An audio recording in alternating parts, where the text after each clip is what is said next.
హరే కృష్ణ. నిత్యం భాగవత శ్రవణం కార్యక్రమానికి స్వాగతం. మనం శ్రీకృష్ణ భగవానుడి స్మరణం అనే అధ్యాయంలో ఉన్నాము. 2వ అధ్యాయము 3వ స్కందము.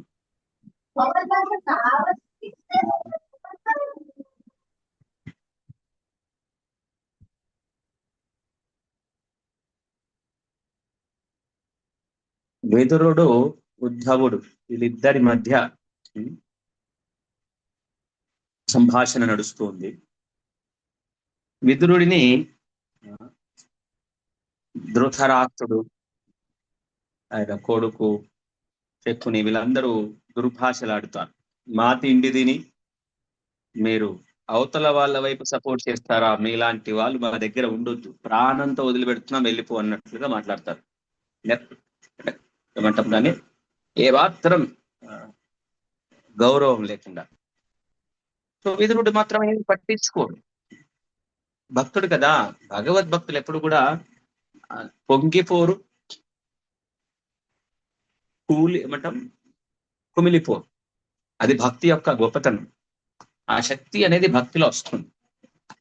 ఎవరైతే కృష్ణ భగవాని యొక్క పాదార విందములను పట్టుకుంటారో, భగవంతుని ప్రేమిస్తారో, కేవలం భగవత్ ప్రేమ కోసమే, భగవంతుని ప్రేమ కోసమే సేవ చేస్తారో, అలాంటి వారికి ఏ దుఃఖాలు ఏమి చేయలేవు. మనం భాగవతం మొత్తం చూస్తే అలాంటి భాగవత కథలు ఎన్నెన్నో ఉన్నాయి. సో వారిద్దరి మధ్యలో సంభాషణ నడుస్తుంది. విదురుడు కృష్ణ భగవానుని యొక్క లీలలన్నీ స్మరిస్తూ చెబుతూ ఉన్నారు. ఉద్ధవుడు చెబుతున్నాడు, విదురుడు ప్రశ్నిస్తున్నాడు, ఏం జరిగింది కొంచెం వివరించు అని. దానిలో భాగంగా మనం చర్చిస్తూ ఉన్నాం. ఇప్పుడు ఈ అధ్యాయం శ్రీకృష్ణ భగవానుడి యొక్క లీలలను స్మరిస్తూ ఉన్నారు ఉద్ధవుడు. విదురుడు వింటున్నాడు. గత క్లాసులో మనం చర్చించింది ఏంటంటే, భగవంతుడు ఈ భూమిపై అవతరించారు అనంటే ఒకే ఒక్క ముఖ్య కారణం ఏంటి అంటే, ఈ ధరిత్రి భూ ప్రపంచంపై ఎవరైతే నివసిస్తున్నారో వాళ్లకు లాభం చేకూర్చడానికే స్వామి వచ్చారు తప్ప అన్యమైనది కాదు. భగవంతుడి లీలా శ్రవణం అనేది ఎంతో గొప్పది. మరి భగవంతుడి లీలలు ఏమీ లేకుంటే ఏం చెప్పుకుంటాం? భగవంతుడి గుణగణాలు ఎలా తెలుస్తాయి మనకి? భగవంతుడు తన భక్తులను పంపిస్తాడు, లీలలను చేస్తారు. ఎక్కడ ఆవిర్భవించారు స్వామి? భోజరాజు కారాగృహము. కారాగృహం అంటే ఏంటి? జైలు. జైలులో ఆవిర్భవించారు స్వామి, పుట్టారు. వసుదేవుడి భార్య దేవకి దేవి యొక్క గర్భమున ఆవిర్భవించారు అని ఇక్కడ చెప్తున్నారు ఉద్ధవుడు. తర్వాత సరే, దేవకి దేవి గర్భమున పుట్టారు, బాగుంది. తర్వాత ఏమైంది? అక్కడే ఉన్నారా? పెరగలేదు. జనకుడు కంసుడికి భయపడి నంద మహారాజు గృహానికి చేర్పించాడు. అమ్మో కృష్ణుడికి ఏమైతుందో అని. భగవంతుడి ఏర్పాటుతో జరిగింది కదా. మరి అక్కడ 11 సంవత్సరాలు ఉన్నారట వ్రజభూమిలో. ఎన్ని సంవత్సరాలు? 11 సంవత్సరాలు సోదరుడు బలరాముడితో కలిసి 11 సంవత్సరాలు ఉన్నారు. ఇక్కడ ఏం చెప్తున్నారంటే, గూఢార్చి సభలో వసత్. గూఢ అగ్నిలా ఉన్నారట. బయటికి చూస్తే భయపడి తండ్రి పంపించాడు, భయపడి కృష్ణుడు పోయినట్లు కనిపిస్తుంది. కానీ గూఢ అగ్నిని ఒక డబ్బలో దాచిపెట్టి రహస్యంగా ఉంటే ఎలా ఉంటుంది? అగ్ని తగ్గుతుందా? బయటికి కనిపిస్తలే గోళం అంతే, కానీ లోపల అగ్ని అలాగే ఉంది. మరి భగవంతుడు అగ్నిస్వరూపుడు, అగ్నితో పోల్చడం కూడా తక్కువే. అలా దాచబడి ఉన్నాడు స్వామి. సమయం, భగవంతుడి సంకల్పం ఒక విధంగా ఉంది. కొన్ని సంవత్సరాలు అలా అక్కడ అద్భుతమైన లీలలను చేయాలనుకున్నారు స్వామి. మరి అక్కడ వ్రజభూమికి వెళ్ళారు. అక్కడ బాల్యమంతా అద్భుతంగా ఎన్నెన్నో అత్యద్భుతమైన లీలలు చేశారు. అద్భుతంగా గడిచిపోతుంది, భక్తులతో కలిసిపోతుంది, గోపికలతో కలిసిపోతుంది సమయం అంతా. గోపబాలురు, గోపికలు, గోవత్సములు వీళ్ళందరూ ఎప్పుడు స్వామి చుట్టూ పరివృత్తులై ఉండేవారు. అద్భుతమైన పక్షుల యొక్క కిల రావములు, యమునా నది, అక్కడ సరదాగా స్వామి లీలలు చేస్తూ భక్తులతో ఆనందిస్తున్నారు. యొక్క బాల్యమున వ్రజభూమిలో. మరి అక్కడ చేసిన కర్మలు కూడా ఎలా, చిన్న పిల్లవాడు బాల్యోచితమైన కర్మలు చూస్తే చిన్న పిల్లవాడు చేసిన కర్మలు. ఇక్కడ ఒక అద్భుతమైన విషయం ఏంటి, ఈ బాల్యోచితమైన కర్మలు బృందావన వాసులకే కనిపెడుతున్నాయి. అక్కడక్కడ ఉన్న వాళ్ళందరూ చూడలేరు అవి. బృందావన వాసులకే కనిపిస్తున్నాయట. అక్కడ ఎవరైతే దగ్గరగా లీలలు చూడాలనుకున్నారో వాళ్ళకే, లీలలు వాళ్ళు చూడలేరు. కొన్నిసార్లు కృష్ణుడు ఏడిసేవాడట, కొన్నిసార్లు చిన్న పిల్లవాడిలాగా నవ్వేవాడట. ఆమె ఎలాగో చిన్నపిల్లగాడు ఎక్కడ అవతరించింది, అక్కడైతే చిన్నపిల్లగానే ఉన్నాడు కదా, కానీ చిన్నపిల్లవాడు కాదు. మనకి అలా కనిపిస్తాడు ఆ సమయంలో అక్కడ ఉన్న వాళ్ళకి. అలా ఉన్నప్పుడు సింహం పిల్లలా కనిపించేదట అందరికి.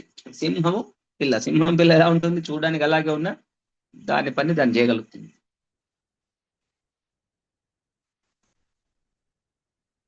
సో ఇక్కడ వృషభములను ఎప్పుడైతే ఈ యొక్క గోవులని వీటన్నిటిని పాలిస్తూ ఉంటాడో వృషభాలని, కృష్ణుడు ఏం చేసేవాడు, వేణువులను ఊదేవాడట. వేణువును ఊదేవాడు. ఆ వేణువు యొక్క గాన మధురానికి అవి ఏమంటాం పరవశించిపోయేవట. గోపబాలురు ఆనందంగా, అసలు అది వింటే చాలు ఆనందమయమైన మోహం, కృష్ణ మోహనం. మరి మనకు తెలుసు రజభూమిలో కృష్ణుడు ఈ 11 సంవత్సరాలు పెరుగుతూ ఉన్నప్పుడు, లీలలు చేస్తూ ఉన్నప్పుడు కంసుడు ఏం చేశాడు, తనకు దగ్గర తెలిసిన మాయాజాలము, తెలిసిన బలం, ఎంతో బలము కలిగిన రాక్షసులని ఉపయోగించాడు.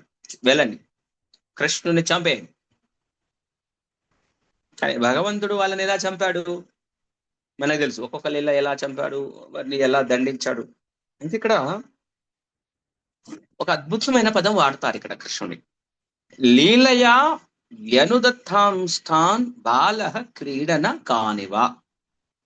ఆ రాక్షసుల్ని మనం చూస్తే ఏమనుకుంటాం, అబ్బాబా ఇంత పెద్ద పెద్ద రాక్షసుల్ని కృష్ణుడు చంపేశాడు, ఎంత బలం ఉంది కృష్ణుడికి అని అంటాం కదా. అర్థం కాదు. కానీ అసలు అవి కూడా చాలా చిన్నవి స్వామికి. భగవంతుడి యొక్క అనంత శక్తి, అనంతుడు అని మనకు అర్థమైతే స్వామికి ఇది ఒక పెద్ద లెక్క అండి, అయ్యో అనిపిస్తుంది. అలానే మనం తక్కువ చేయము, ఆనందిస్తాం ఆ లీలలు. చిన్న పిల్లాడు ఒక ఆట బొమ్మని ఇలా ఇలా ఆడుతూ పగలగొట్టాడు అనుకోండి, ఆట బొమ్మను పగలగొట్టితే మనం ఏమైనా వా ఇంత బలం ఉంది ఆట బొమ్మను పగలగొట్టేశాడు అనుకుంటామా? అరే ఎంత బలం ఉంది దాని దగ్గర, ఈ ఆట బొమ్మను పగిలేసావు అని అంటామా? అరే చిన్న పిల్లవాడు పగలగొట్టాడు అని అంటే ఆట బొమ్మ చిన్నది, ఆ పిల్లవాడిలో బలం ఎక్కువ. సో ఆట బొమ్మలని ఏ విధంగా పగలగొట్టాడో కృష్ణ భగవానుడు ఆ రాక్షసులని సులభంగా వధించేశాడట. బొమ్మలు పగలగొట్టి ఇలా కొట్టేశాడు అంతే. అంతగానే అనేది పెద్ద బలం పెట్టలేదు మనం. కాకపోతే సినిమాలలో చూసామనుకోండి, సినిమాలలో చూసినప్పుడు భగవంతుడు ఏ విధంగా చేశాడో ఆ విధంగా లీలలు చూపించడం కష్టం. అవునంటారా కాదంటారా? మనకు ఆ శక్తి ఉందా స్వామిని యథాతథంగా చూపించే శక్తి? అంటే ఇక్కడ నేను ఏం చెప్పదలుచుకున్నా అంటే, ఇప్పుడు మీరు సినిమాలోనే ఒక రాక్షసుని చంపాలని అనుకోండి, కృష్ణుడు ఎలా చూపిస్తారు? కృష్ణుడు ఇలా ఇలా అనుకుంటూ కృష్ణుడు బలమంతా పెట్టేసి నెట్టినట్టు, రాక్షసుడు ఇలా అన్నట్టు నెట్టినట్టు, కింద పడ్డట్టు, ఇలా చేసినట్టు రకరకాలు చూపిస్తుంటారు కదా. అలాగే సినిమాటిక్ స్టైల్, మనకి సినిమా అంటే అలాగే ఉంటుంది కాబట్టి అలా కొంచెం అలా ఇలా చూపించాల్సి వస్తుంది. అంటే కృష్ణుడు బయట చేయడంలో అంత బలం కష్టపడి, ఓ అమ్మ బలం రాక్షసునికి ఇంత కృష్ణుడి బలం అంతా పెంచుకొని ఇలా కొట్టేద్దాం అని అలా ఏం లేదు. ఇలా ఒక చిటిక్షణ వేలు గురితో చంపేయగలడు స్వామి. మనం సంకల్ప మాత్రం ముట్టుకోకుండా కూడా చంపేయగలడు. అది భగవత్ శక్తి. మనం స్వామి యొక్క శక్తిని ఆయన చూసి చేసి చూపించిన దాన్ని మనం ప్రదర్శింపలేము సినిమా రూపంలో. వాస్తవంగా యథాతథంగా మనకు ఆ శక్తి లేదు. కొంత మనకు ఒక పద్ధతికి అలవాటు పడ్డాం కాబట్టి అలా చూపిస్తే మనం ఎంజాయ్ చేస్తాం అంతే. నరసింహస్వామిని ఎంత అద్భుతంగా చూపించారు. మహావీరు నరసింహను, మహావతార నరసింహ అద్భుతంగా చూపించారు కదా.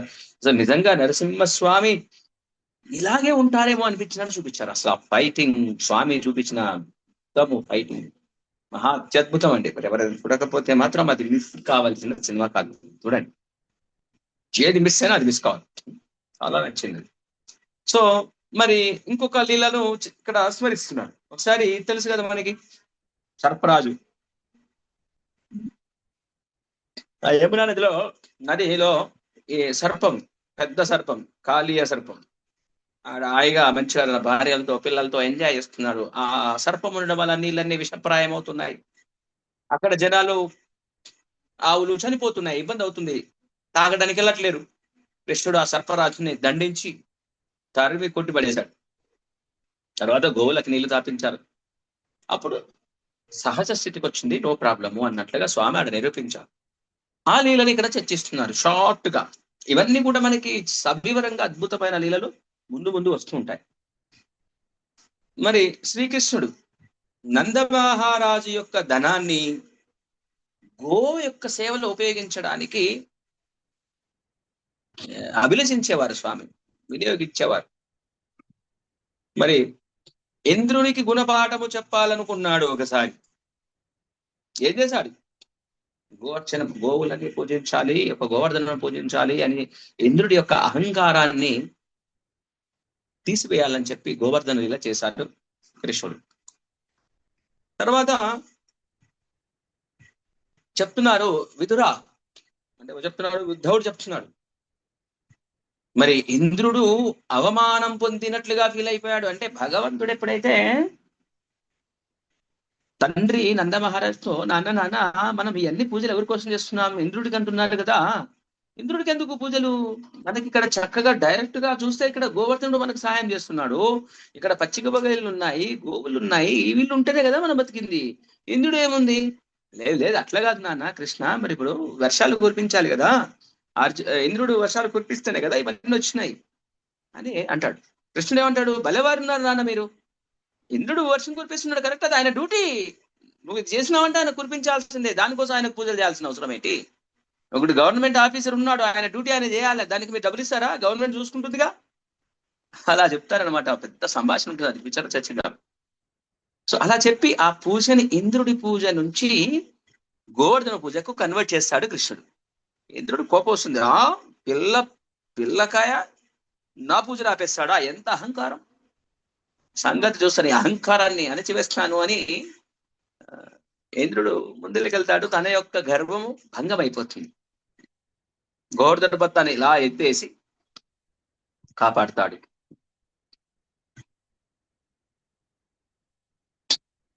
కాంతా సమూహపు కేంద్ర ఏమంటాం, కేంద్ర సౌందర్యముగా రాసలీలలు కదా, కాంతల గోపికలతో ఏమంటాము, 3వ ఋతువు అంటే శత్రువు చలికాలం ఉంటుంది కదా, అక్కడ గోపికలతో శరత్రాత్రి పున్నమి రాత్రి చక్కగా గోపికలతో నృత్యం రాసలీల చేస్తూ స్వామి ఆనందించారు, అద్భుతమైన చేశారు. సో ఇక్కడ మనకి 2వ అధ్యాయం పూర్తి అవుతుంది 3వ స్కందంలో. తర్వాత మనకి కృష్ణ భగవాన్ యొక్క బృందావన ఇతర లీలలు, ఇంతవరకు కొన్ని బృందావనంలో జరిగిన లీలలు ఈ విధంగా జరిగాయని స్మార్ట్ గా షార్ట్ గా వాటిని గుర్తుకు తెచ్చుకుంటూ గుర్తు చేస్తూ ఆనందిస్తూ రమిస్తూ ఉన్నారు.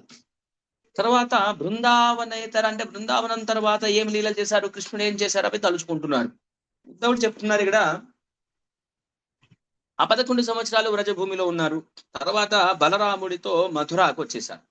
తెలుసు కదా, మధురాకి తీసుకురమ్మని చెప్పేసి కంసుడు పంపిస్తాడు. అందుకే అక్రూరుడు వెళ్ళి తీసుకొస్తాడు. మరి జనని జనకుల దగ్గర అమ్మ నాన్న ఎక్కడ పుట్టాడో జైల్లో వాళ్ళ అమ్మ నాన్న దగ్గర లేడు అని తన భావం.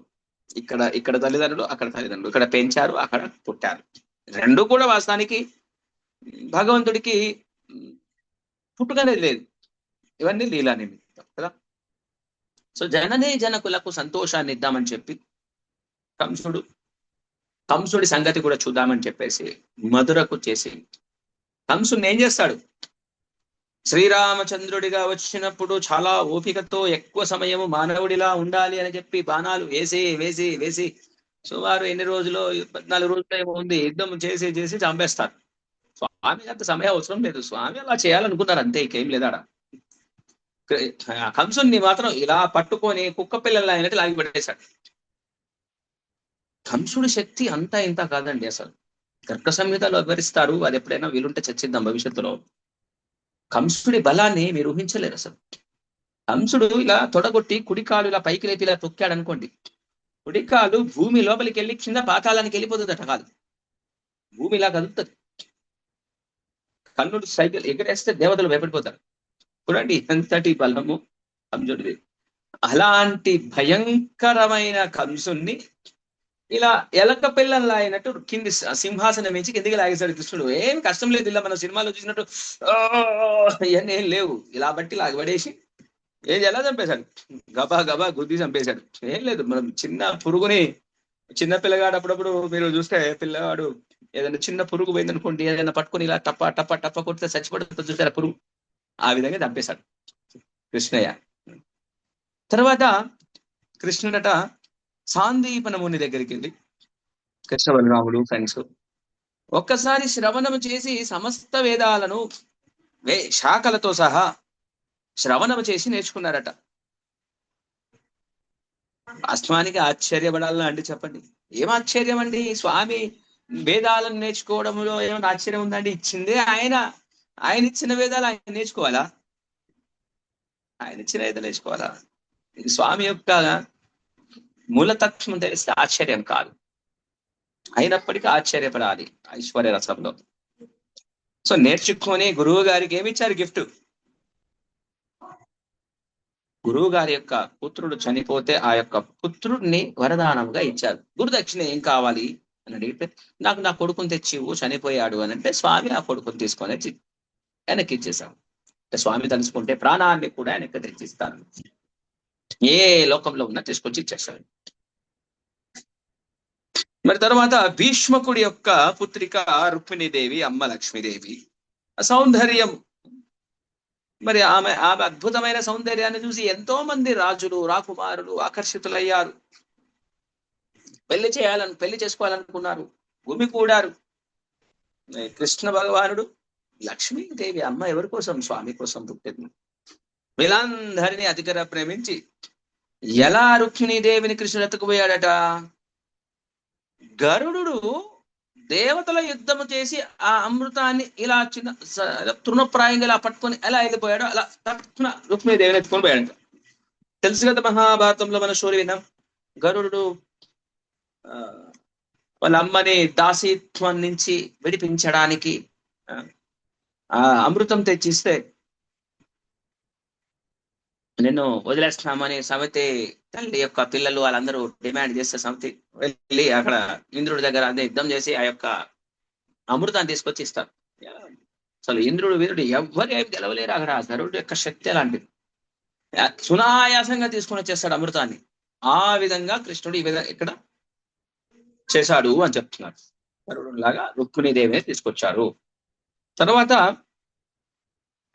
ముక్కుకు తాడు వేసిన వృషభములు, 7 ఎద్దులు, వృషభములు పెద్ద పెద్ద, అప్పుడప్పుడు ఎద్దుల పందెం ఉండదు సరే, భయంకరంగా ఉంటాయి. వాటి దగ్గర ఎదురుగా పోవాలంటే మనిషి అంత ఈజీగా ఇలా కొమ్ముతో పొడి చేస్తాయి. సినిమాల్లో కూడా చూపిస్తారు, వాటి యుద్ధం చేస్తే గెలిచినట్లు, వాటిని లొంగ తీసుకుంటే గెలిచినట్లు. సో మనకి నగ్నజితి అనే యువరాణిని పెళ్లి చేసుకోవాలంటే ఈ 7 వృషభములను ఎవరైతే లోపరుచుకుంటారో వాళ్ళకే నగ్నజితిని పెళ్లికి చేస్తాము అని స్వయంవరం పెట్టారనమాట. సో నగ్నజిత్తుని స్వయంవరంలో కృష్ణుడు 7 యొక్క వృషభములను ఇలా సునాయాసంగా ఉంచిపడేస్తాడు. సో భగవంతుడు విజేత అవుతాడు కృష్ణుడు. అంటే కృష్ణుడు విజేత అయినప్పటికీ, గెలిచినప్పటికీ కొంతమంది పోటీగా వస్తాడు చూసారా, ఇతర రాజులు. కృష్ణుడు వచ్చాడు, మిగిలిన రాజులు వచ్చారు. కొన్నిసార్లు ఏముంటుంది, కండబలంతో నువ్వు గెలిచినా కానీ తొండి లేదు, నేవే రా, నేను తీసుకుపోతాం, నువ్వు తీసుకోవడానికి లేదనే విధంగా తొండి చేస్తారు చూసారా. మళ్ళీ ధర్మం వైపులో నడవనియరు. అలాంటి కొంతమంది కేటుగాళ్ళు రాని మేమే తీసుకుపోదామని ముందుకు వచ్చి తీసుకోవే ప్రయత్నం చేశారట. అప్పుడు ఏమైంది, కృష్ణుడి దగ్గర అలాంటివి చెల్తాయా? గొడవ, యుద్ధం. కృష్ణుడు వాళ్ళని సున్నాయాసంగా అందరినీ చీమల్ని కొట్టినట్టే కొట్టిపడేసి వాళ్ళందరినీ సంహరించి పడేశాడు, చంపి పడేశాడు. కానీ కృష్ణుడికి ఇంత గాయం కూడా కలగలేదు అని ఇక్కడ చెప్తున్నారు బయటి భాగవతంలో. తర్వాత ప్రియం ప్రభుగామ్య ఇవ ప్రియాయ విదిత్సురార్చుతరం యదర్థే వజ్రాద్రవత్తం సగనోరుషాండ క్రీడా మృగో నమయం వధూనాం. గ్రామ్య ఇవ ప్రియయా, ప్రియాయ అని ఒక పదం వాడారు. అంటే కృష్ణుడు ఏం చేశాడు, పారిజాత వృక్షాన్ని స్వర్గం నుంచి తీసుకొచ్చాడు. ధర్మపత్ని కోరిక మేరకి, భార్యకి కోరిక తీర్చడానికి ముదము ఇవ్వడానికి అంటారు కదా, భార్య కోరిక తీర్చడానికి వెళ్తారు కదా. అయితే ఇక్కడ ఏమంటున్నారంటే సాధారణ భర్త చేసినట్లుగా చేశాడు. వాస్తవానికి భార్య అడగడం ఏంటి, కృష్ణుడు దేవడం ఏంటండి, స్వర్గానికి వెళ్ళి ఇంద్రుడు దగ్గరికి వెళ్ళి యుద్ధం చేయడం ఏంటంటే, తీసుకురావడానికి ఇలా అంటే 2 క్షణాల్లో ముందులు ఉంటుంది. కానీ ఒక సాధారణ వ్యక్తిని భార్య అడిగితే ఏ విధంగా వెళ్ళి కష్టపడి తీసుకుని వస్తాడో ఆ విధంగా వెళ్ళాడు. గ్రామ్య ఇవా విదిత్వం. గ్రామ్య అంటే ఏంటంటే ప్రాకృత జీవుడి వలె, సాధారణ జీవుడి వలె, ఈ భూప్రపంచంలో ఒక సాధారణ వలె వెళ్ళాడట కృష్ణుడు. ఎక్కడికి? స్వర్గాధిపతి ఇంద్రుడు దగ్గరికి వెళ్ళి తీసుకొచ్చాడు. మరి అక్కడ ఏమైంది? స్వర్గాధిపతి ఇంద్రుడు అక్కడ ఇక్కడ వీరి భార్య అనేమో అమ్మనేమో నాకు పారిజాతవృక్షం కావాలనింది. అక్కడ ఇంద్రుడి భార్య అక్కడ ఉన్న వాళ్ళేమో ఏమండి మీరు చేత కాదా, వీళ్ళని తీసుకువచ్చితే మీరు ఆపలేదా, మన చెట్లు మనం ఉండొద్దా, మీరు వాటిని ఆపండి అని వాళ్ళ భార్యలు ప్రేరేపించారు. ఇద్దరి భార్యల ప్రేరేపంతో ఇద్దరి మధ్యకి గొడవ ఫైటింగ్ అయింది. కృష్ణుడితో ఫైటింగ్ ఎవరిని గెలుస్తాడా? అక్కడ భార్యలు ప్రేరేపించగానే కృష్ణుడి మీదకి ఎగబడ్డాడు ఇంద్రుడు. ఏమైంది? తర్వాత నోరు కూసుకొని కూర్చోవాల్సి వచ్చింది. పరువు పాయే, కృష్ణుడే మరిచిపోయే. భార్య మాటలు విని ఎవరి దగ్గరికి పోవాలో, ఎవరితో ఏది ఉండాలో తెలియకపోతే ఏమవుతుంది? ఎదురు దెబ్బలు తగులుతాయి. ఒక్కోసారి ఏమవుతుంది, భార్య భర్తల్లో ఇంగిత జ్ఞానం ఉండాలి, జాగ్రత్తగా ఉండాలి. ఇంటిలో మెయిన్ ముఖ్యంగా భర్తకి చాలా విచక్షణ జ్ఞానం ఉండాలి. ఇంట్లో ఏం తప్పులు జరుగుతున్నాయి, ఏ విషయంలో భార్య మాట వినాలి, ఏ విషయంలో వినొద్దో ధర్మం తెలిసి ఉండాలి. ఏది పడితే అది చేసేస్తామనంటే కుదరదు, కష్టం. తర్వాత నరకాసుడి మొత్తం ఆకాశాన్ని మొత్తం మింగేశాలని చూశాడు. ఉన్న ప్లేస్ మొత్తం మింగేశాడు. ఎవరైనా చూసింది? ఇప్పుడు కూడా దేశాలు పక్క రాజ్యాన్ని మింగిపడేయాలని చూస్తున్నారు కదా. ఇది ఈ రోజు కొత్త విషయమే కాదు, అప్పటి నుంచి ఉన్నదే. ఈ రోజు చిన్న ఇదే. ఈ రోజేమో పక్క పక్కన గజాలు, మీటర్లు, కిలోమీటర్లు చేస్తున్నారు. అప్పుడు ఆకాశమే భూమండలాల గ్రహాన్ని మింగేసేవాళ్ళు అప్పుడు. అదే డిఫరెన్స్. ఇక్కడ వీళ్ళ కొద్దిగా ట్రై చేస్తారు. భూమి కావాలి, స్పేస్ కావాలి జనాలకి. సో ఈ నరకాసుడు ఆకాశాన్ని మింగాలని చూస్తున్నాడు, మొత్తం ఆక్రమించాలనుకున్నాడు. అప్పుడు యుద్ధం స్టార్ట్ అయింది. కృష్ణుడు ఊరుకుంటాడా? వేసాడు. మరి ఆ రాక్షసుడి తల్లి భగవంతుణ్ణి రిక్వెస్ట్ చేస్తుంది. రిక్వెస్ట్ చేసి, అయ్యారా కొడుకుని కొంచెం నాకు దయచేపించు అని అంటే ఆ పుత్రునికి ఇచ్చేస్తుందట. ఈ నరకాసుని చంపేసిన తర్వాత ఇక్కడికి వచ్చేస్తుంది. కృష్ణుడు అంతఃపురానికి వచ్చేస్తాడట. అయితే నరకాసుని గృహమునందు చెరపెట్టబడిన రాకుమార్తెలందరూను, ఈ నరకాసుడి చెరలో ఈ గోపికలందరూ ఉన్నారు. స్త్రీలు అంటే యాక్చువల్గా గోపికలు కాదు, గోపికలు అనొద్దు. వీళ్ళందరూ కూడా అప్పట్లో ఈ రాజులకు ఉన్న రోగం ఏంటంటే, ఎవరు వీక్స్ ఉంటే అందరి రాజుల మీద పడేసి ఆ రాజు ఇంట్లో ఉన్న రాకుమార్తెల్ని గుంజుకొచ్చి చెరసాల్లో పడేయడం. ఇదొక సాడిజం. ఇప్పుడు కూడా ఉంది కదా. ఇప్పుడు ఉండే పద్ధతి వేరు, అప్పుడు ఉండే పద్ధతి వేరు. ఆ సాడిస్ట్ లాగా అన్ని అక్కడ పెట్టేసుకున్నాడు. కృష్ణుడు ఈ నరకాసుని వధించేసి ఆ యొక్క స్త్రీలందరినీ విముక్తి కల్పించాడు. మరి వాళ్ళందరూ కృష్ణుణ్ణి వైపు సిగ్గుగా చూశారయ్యా. కృష్ణ అయ్యా, మమ్మల్ని విడిపించావు, బాగానే ఉంది, మరి ఇప్పుడు ఎవరు పెళ్లి చేసుకుంటారు మమ్మల్ని, మీరే నా భర్త అన్నట్లుగా సిగ్గుతో చూశారట. వాళ్ళందరూ కూడా వారి మనస్సుని అర్పించుకున్నారు, కృష్ణుణ్ణే తన భర్తగా స్వీకరించాలనుకున్నారు. అందుకోసం 16,000 మందిని పెళ్లి చేస్తున్నాడు. ఇప్పుడు మనకి బహిర్గత కారణం ఇది. అంతర్గత కారణం ఏంటో తెలుసా? వీళ్ళందరూ కూడా ఇంతకు ముందు అవతారాలలో భగవంతుణ్ణి కోరుకున్నారట, మీరు నా భర్తగా కావాలి. మరి ఇన్ని వేల మంది, లక్షల మంది, కోట్ల మంది అందరికీ కృష్ణ అవతారంలో ఫెసిలిటీ ఇచ్చాడు భార్య చేసుకోవడానికి. మరి అన్ని అవతారాలలో వీలు పాడు కదా, ఇలా వీలు పడదు కదా. కృష్ణ అవతారంలో అలా వీలు చేసుకున్నాడు ఆ లీలని.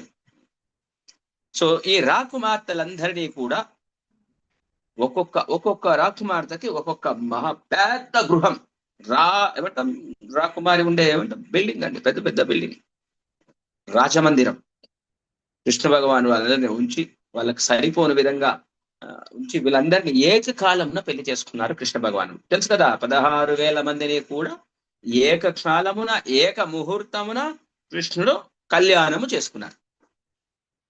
అది మరి బయట మన మిత్ర బృందం బయట స్పెషల్ గా అంటారు, ఏమయ్యా కృష్ణుడి 16,000 మందిని పెళ్లి చేసుకున్నాడు, ఆయనే దేవుడు అంటారు. నాయనా, ఆయన 16,000 మందిని పెళ్లి చేసుకున్నాడు కరెక్టే, 16,000 మందిని ఏకకాలమని చేసుకున్నాడు. ఆ శక్తి కూడా ఒకసారి చూడు. ఇది బాగానే ఉంది కంప్లైంట్, కానీ అది కూడా చూడు, ఆయన శక్తి ఎంతో పవరు.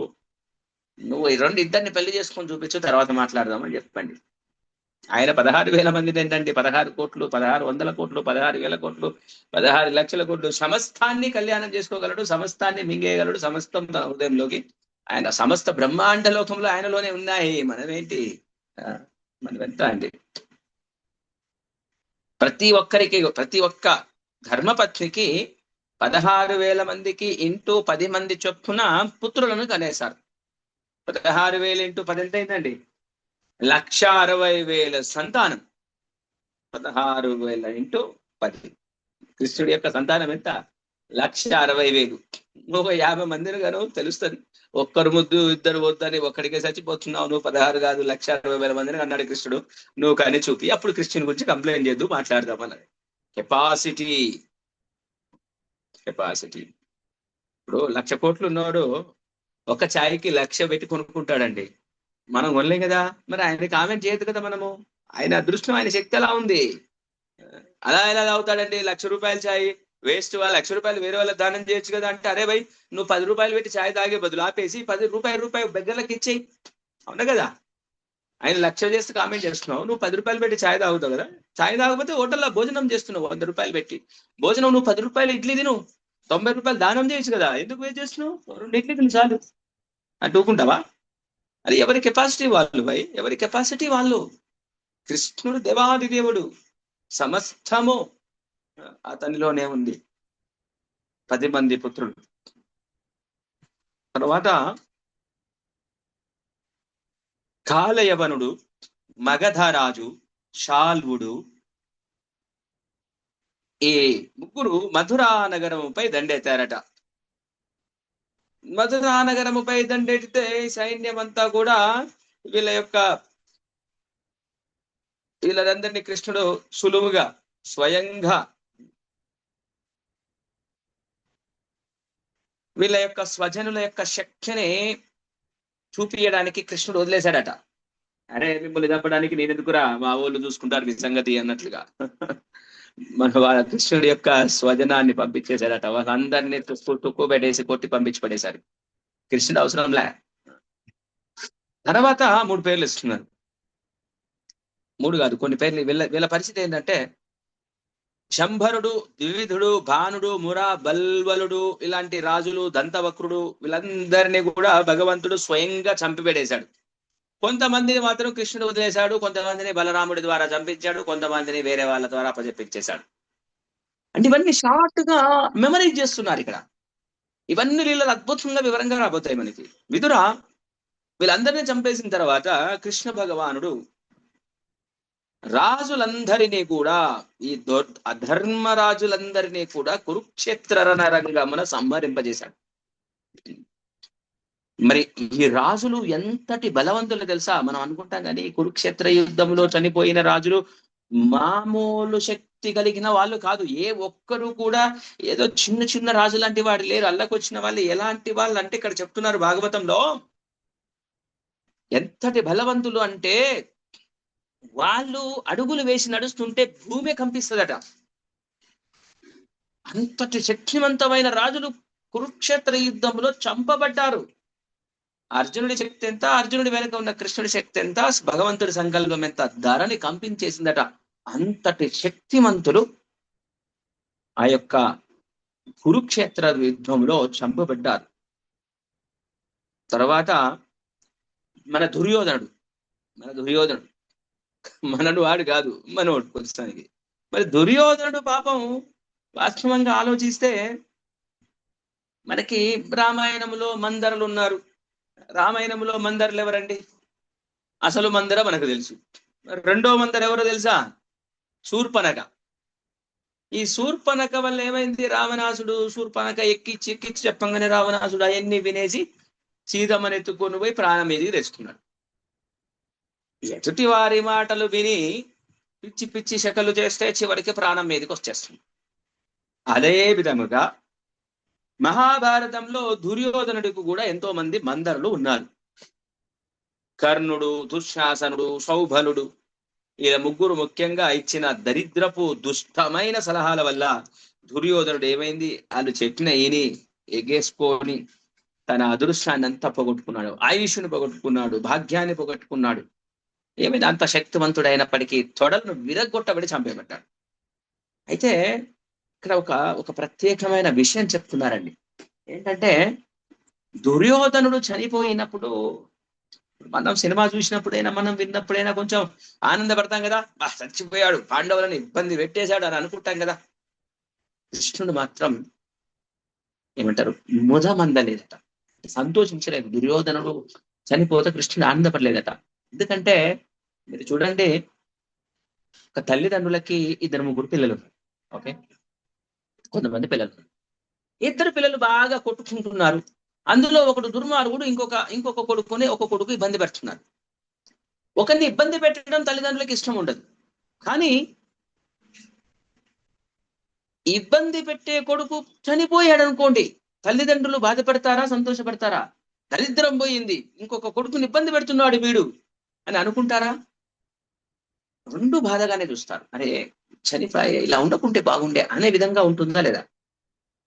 అసలు ముదమందలేదు కృష్ణుడు. దుర్యోధనుడు చనిపోయినా అంత ఆనందించలేదట, తనలో కొంచెం వెలితి కనిపిస్తుంది. ఎందుకంటే సమస్తము కూడా ఎవరి పిల్లలండి? భగవంతుడి యొక్క సంతానమే కదా. మరి అధర్మాన్ని శిక్షించి ధర్మాన్ని రక్షించడం భగవంతుడి బాధ్యత. కాబట్టి మరి దానికోసం అలా చేయాల్సి వచ్చింది, తను ఆనందించలేదు అని ఇక్కడ చెప్తున్నారు. మనకి ఇక్కడ ప్రత్యేకంగా విషయం చెప్తున్నారు. మరి కురుక్షేత్ర యుద్ధం అయిపోయిన తర్వాత కృష్ణుడు ఒక మాట అన్నారట.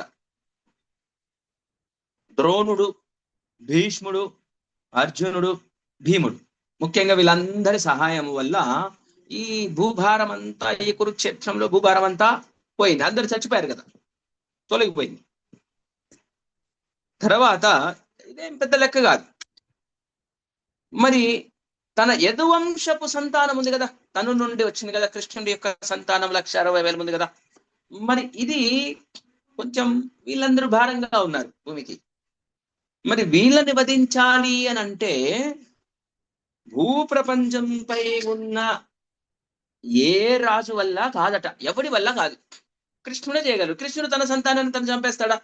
చూడండి, మరి ఇది ఒక పెద్ద రకమైన ఒక పెద్ద చిక్కు సమస్యనే కదా ఇది ఉన్నది. మరి ఈ భూభారం ఒకటి తగ్గించాలి, వీళ్ళు మిగిలిపోయారు అని ఆలోచించారట.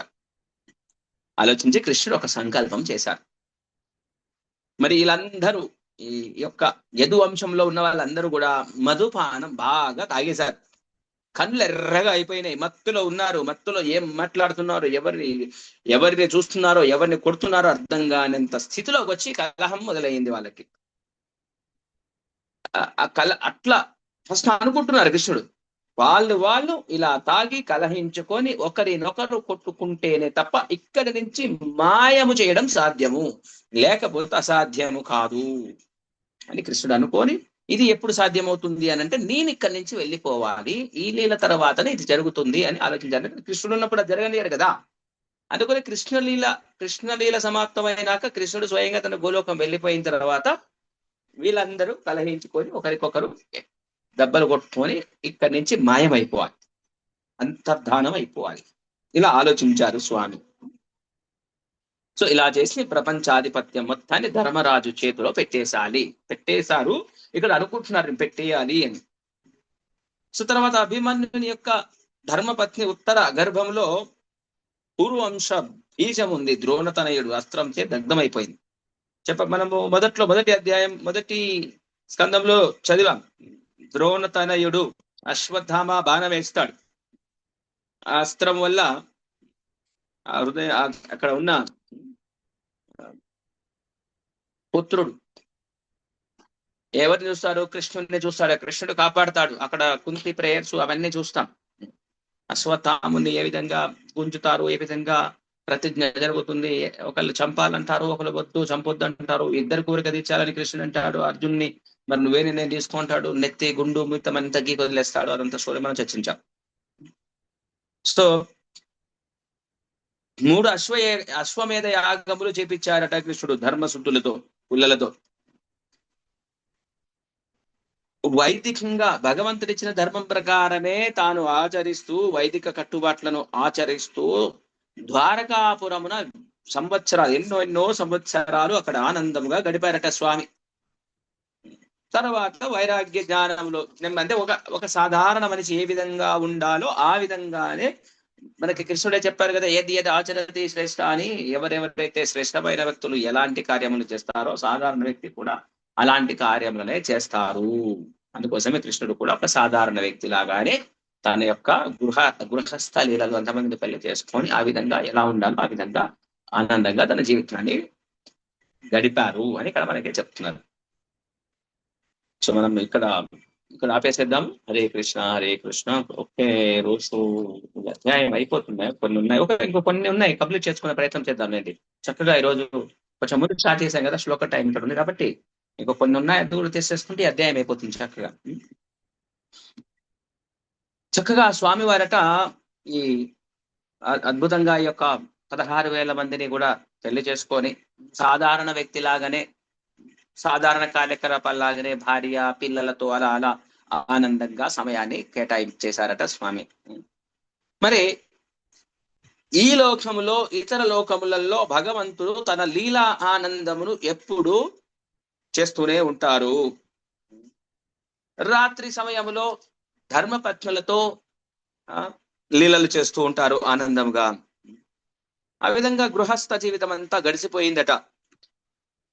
తర్వాత ఇంకా ఎన్నాళ్ళున్నా ఈ గృహస్థ జీవితం ఎందుకని వైరాగ్యం ప్రారంభించారు, వైరాగ్యం వైపు నడిపించారట, వైరాగ్యం వ్యక్తం చేశారట. అంటే మనకి చూపిస్తున్నారు ఎలా ఉండాలని. స్వామికి వైరాగ్యాలు కళ్యాణాలు ఇవన్నీ ఏమి లేవు, విశుద్ధ స్థితిలో ఉంటారు స్వామి.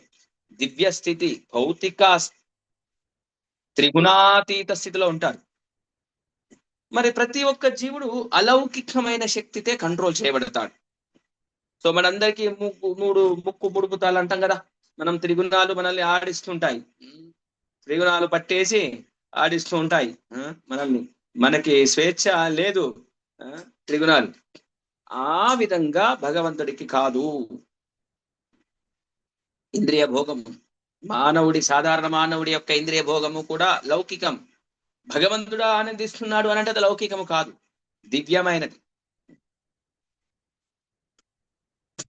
మరి భగవంతుడు చేస్తున్న ఈ లీలలు ఏదైతే ఉన్నాయో సరిగ్గా అర్థం చేసుకోకపోతే, అరే ఈయన కూడా మామూలుగానే కదా, మనలాగానే పెళ్లి చేసుకున్నాడు, భోగిస్తున్నాడు, 16,000 మందితో రాణిలో ఉన్నాడు, 10,000 మందిని కన్నాడు, ఆడుతున్నాడు, స్విమ్మింగ్ పూల్లో ఈతలు కొడుతున్నాడు, తిరుగుతున్నాడు, డాన్సులు వేస్తున్నాడు, ఏముందయ్యా ఆయనలో స్పెషల్, మనలాగా కాదు కదా అన్నట్లుగా అనిపిస్తుంది.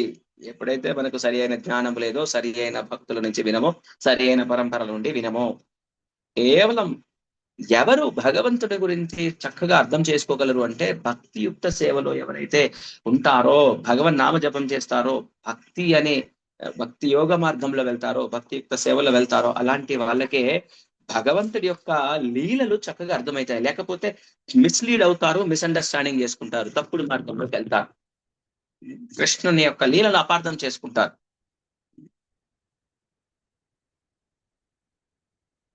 తర్వాత కొన్ని మాసాలు గడిచాయంట. భగవంతుడిచే విమోహితులై దేవతావతారములైన వృష్టి, అంటే ఇక్కడ కృష్ణ భగవానుడితో వచ్చిన వాళ్ళందరూ కూడా మామూలు వ్యక్తులు కాదండి, దేవతముల యొక్క అవతారములు. వృష్టి వంశము, భోజ వంశము, అంధక వంశము, వంశస్థులందరిలో కూడా దేవతల నుండి ఎంతో మంది ఇక్కడ వచ్చేసారు, ఇక్కడ అవి పుట్టారు. వీళ్ళందరూ కూడా ఎక్కడికి వచ్చారు? ప్రభాస తీర్థములకు వచ్చేసారు. అంటే ఈ యొక్క కురుక్షేత్ర యుద్ధము టైంలో ఎవరి స్థలానికి, దేవతల లోకానికి దేవతలకు వెళ్ళిపోయారు. ఎవరైతే నిత్య భక్తులు ఉంటారు కదా, భగవంతుని యొక్క నిత్య సహచరులు భక్తులు ఎవరైతే ఉంటారో వాళ్ళందరూ కూడా ద్వారక యందు ఉన్నారట. భక్తులు మీరు అబ్జర్వ్ చేస్తే ఇది ఒక్కటి మనం తెలుసుకొని దాదాపుగా అయిపోతుంది. భక్తుల జీవులు రెండు రకాలుగా ఉండొచ్చు అండి. జీవులు ఒకటి నిత్య సిద్ధులు. నిత్య అంటే పర్మనెంట్, వీళ్ళు పర్మనెంట్ గా భగవంతుడి దగ్గరే ఉంటారు.